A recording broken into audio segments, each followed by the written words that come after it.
Tripura Kerala রিটার্নিস demand কমিটির উদ্যোগে আয়োজিত সাংবাদিক সম্মেলনে আমাদের এই বার্তাটুকু রাজ্যে এবং বহিরাজ্যে জনসম্মুখে তুলে ধরার জন্য সাংবাদিক বন্ধুদেরকে আমার ব্যক্তিগত হৃদয়স্থল থেকে এবং সংগঠনের তরফ থেকে আন্তরিক অভিনন্দন শুভেচ্ছা জানাচ্ছি। তো আপনারা জানেন যে দীর্ঘদিন ধরেই আমাদের ত্রিপুরা কেরালা রিটার্নিস ডিমান্ড কমিটির পূর্বতন বামফ্রন্ট সরকারের আমলে ৪৫ কোটি টাকা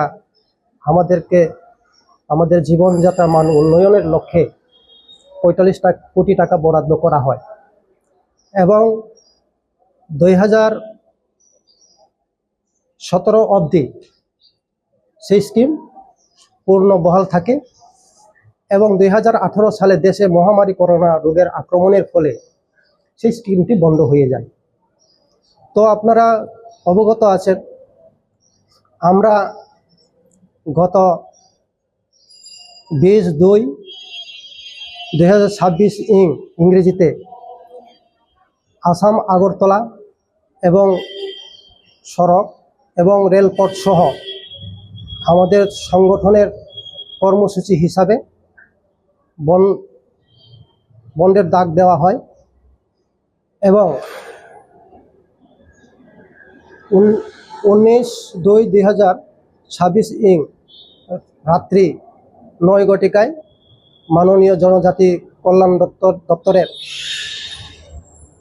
মন্ত্রী ওনার সরকারি আবাসনে আমাদের এক প্রতিনিধি দলকে উনি সসম্মানে আহ্বান করেন। সেই সাড়া দিয়ে আমরা ওনার বাসভবনে আসে আমাদের প্রতিনিধি দল। উনি আমাদেরকে আশ্বস্ত করেছেন যে তোমাদের দেওয়া দাবিগুলি, যে তোমাদের যে ডকুমেন্টসগুলি এখন যদি না থাকলেও পরবর্তী সময়ে আমি আগামীকালকে আমার অফিসারদেরকে ডেকে নিয়ে সেই কাগজপত্র নথিগুলি বের করার জন্য নির্দেশ দিব। যদি না পাওয়া যায় এবং দুটি স্কিমের মাধ্যমে চিকনবানিয়া মুখ্যমন্ত্রীর জনজাতি উন্নয়ন প্রকল্পে যে স্কিম আছে এই স্কিমের আওতায় করে আমরা ২৩ কোটি বকেয়া টাকা প্রদানের জন্য আশ্বাস দিয়েছেন। আমরা সেদিন মনে করেছিলাম একটা ঐতিহাসিক দিন এবং স্মরণীয়, কিন্তু আজ পর্যন্ত আমরা সরকারের তরফ থেকে কোনো আশ্বাস পাওয়ার পরেও কোনো কাজকর্ম হয়নি। তার জন্য আমরা দীর্ঘ ৪ মাস ধরে আমরা প্রতীক্ষিত এবং আমরা গত ১৯/৫/২০২৬ তারিখে সরকারের কাছে পুনরায় আমরা আবেদন জানাই এবং সরকারকে চিন্তা ভাবনা করার জন্য আমরা সরকারকে ডেডলাইন দেই ২৯ তারিখ অবধি, কিন্তু সরকার আমাদেরকে কোনো আশ্বাস দেয়। তো তার জন্য আমরা আমাদের দলের কর্মসূচি হিসাবে আগামী ৫/৬/২০২৬ আমরা আবারও পথ ও রেল অবরোধ করতে যাচ্ছি। তো আমাদের একটাই বক্তব্য, আমরা শান্তি চাই, শান্তিপূর্ণভাবে থাকতে চাই এবং শান্তিপূর্ণভাবে ফিরে এসেছি। আমরা সরকারের কাছে এই রাজ্যে মাননীয় মুখ্যমন্ত্রী প্রফেসর ডক্টর মানিক সাহা, উনি উচ্চশিক্ষিত এবং শুধু উচ্চশিক্ষিত বললে হবে না, সারা ভারতবর্ষের মধ্যে যতজন মুখ্যমন্ত্রী রয়েছেন তার মধ্যেও উনি একজন শিক্ষিত। আমরা জনজাতি অংশের মানুষ হয়েও আমরা সম্মান করি উনি যেন হস্তক্ষেপ করে সেই দাওয়া দাবি পূরণের জন্য, উনি যেন কৃপা হয়, আমরা বিনীত আবেদন করব। তো যদি আমাদের সাথে এই ৫ তারিখের ভেতরে সরকারের কোনো আলাপ আলোচনা শান্তির জন্য না হয় তাহলে আমরা পুনরায় সেই অবরোধের পথে যাচ্ছি। হ্যাঁ, আন্দোলন আসাম আগরতলা লাইফলাইন এবং রেলপথ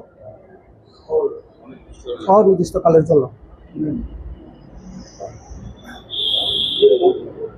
হ্যাঁ, Dhananjay Reang, Tripura Kerala Returns demand committee joint convener Dhananjay Reang.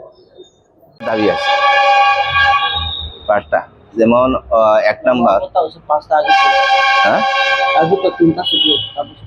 না না তিনটা দেশা নাই, একটা হয়েছে রাবার প্ল্যান্টেশন যেটা আবার চালু করার জন্য, আর একদিকে যেটা আগে 4 বছর যাবৎ ফেন্সিং এর টাকা 16,800 করে দেওয়া হইতো, এর মধ্যে তারা 6,000 টাকা দেওয়া হয়েছে পার হেক্টরে, এটাও আরো 10,800 এখনো পাইতেছে না। তার জন্য আমরা একটা ডিমান্ড রাখছি। এরপর 2 নম্বর হয়েছে পিগারি গটারি স্কিম, যেমন এয়ার রিদিস স্কিম। 3 নম্বর হয়েছে ক্যাশ পেন্ডিং। ক্যাশ পেন্ডিং যেমন আগে যারা মানে স্বাভাবিক জীবনে ফিরে আসার আগে যারা কেস আছে, অন্যান্য কেসগুলো আছে, এটা যেহেতু আমরা এসপিএসবির মাধ্যমে কেসগুলো মুক্ত করার জন্য, এটাই। আর যেটা আমি কইছি এটাই, আর কিছু না। মন্ত্রী কি আশ্বাস দিয়েছিল? মন্ত্রী তো আশ্বাস দিছে, আমরা যেটা ডিমান্ড যেটা তিনটা ডিমান্ডের মধ্যে সবকিছু দেওয়া হইব, তারা নিজস্ব করেছে, নিজস্ব প্রেস মিটও করা হয়েছে, কিন্তু আজ পর্যন্ত কিছু কাজ করা হয়নি। তার জন্য কি আগামী 5 জুন মানে আন্দোলন? বুঝলেন? আরেকবার তার জন্য কি আগামী 5 জুন অনির্দিষ্ট আন্দোলন? হ্যাঁ, অনেকবার করছে, কিন্তু কিছু কাজটা করা হয়েছে না এখন পর্যন্ত। একটা ডিমান্ডের কার্যকারও হয়নি এখন পর্যন্ত। তার জন্য আমরা আগামী 5 তারিখ জুন মাসে অনির্দিষ্টকালের জন্য রেল লাইন সহ আসাম আউটা রোড ব্লক করব। আমাদের উপজাতি কল্যাণ মন্ত্রী মাননীয় বিকাশ দেববর্মা মহোদয়, তাই না, যেভাবে আমাদের সঙ্গে যে মিথ্যা প্রতিবাদী করছে, তার জন্য আজকে আমরা একটা প্রেস মিট করছি। এটার কারণ হচ্ছে, আমরা আরেকটা কথা প্রথম থেকেই আমি কই, ওই যে মিথ্যা প্রচারের প্রচারের মাধ্যমে আমরা আগামী 5 তারিখ জুন অনির্দিষ্টকালের জন্য রেড লাইন এবং আসাম আউটরা রোড ব্লক করব। কারণ হচ্ছে, গত 19 ফেব্রুয়ারি 20 ফেব্রুয়ারি আমরা আন্দোলন ডাক দেওয়া হয়েছিল বর্মরা হাতে কতরে। তারপরে সেদিন আপনার সঙ্গে 3 বার মিটিং বসানো হয়েছে, একদিনে 19 তারিখে, 20 তারিখের আগে লাস্টে মিটিং করা হয়েছে তার উপজাতি কল্যাণ মন্ত্রীর বাসভবনে, সরকারি বাসভবনে। সেই দিন আমাদের কথা দিচ্ছে, সে কথা দিচ্ছে, তার মতো কিছু কাজ করা হয়েছে না। তার জন্য আমরা এই যে বন্দাগ দেখা হয়েছে 5 তারিখ জুন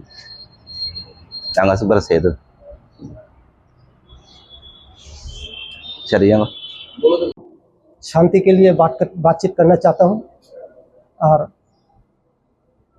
सरकार हमको प्यार से और सम्मान से बुलाइए।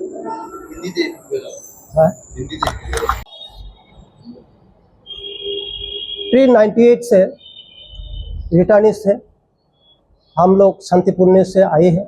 इस राज्य की शांतिपूर्ण के लिए हम लोग सोच रहे हैं, और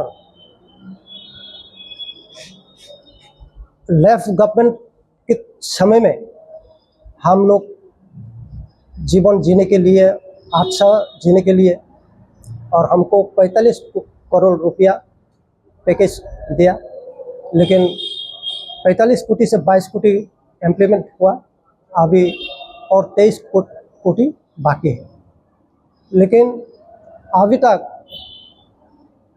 और 23 कोटी रुपया अभी इम्प्लीमेंट नहीं हो रहा है। इसलिए मैं सरकार को आवेदन करना चाहता हूं, हमको प्यार से और सम्मान से बुलाइए, हम शांति से बात करना चाहता हूं।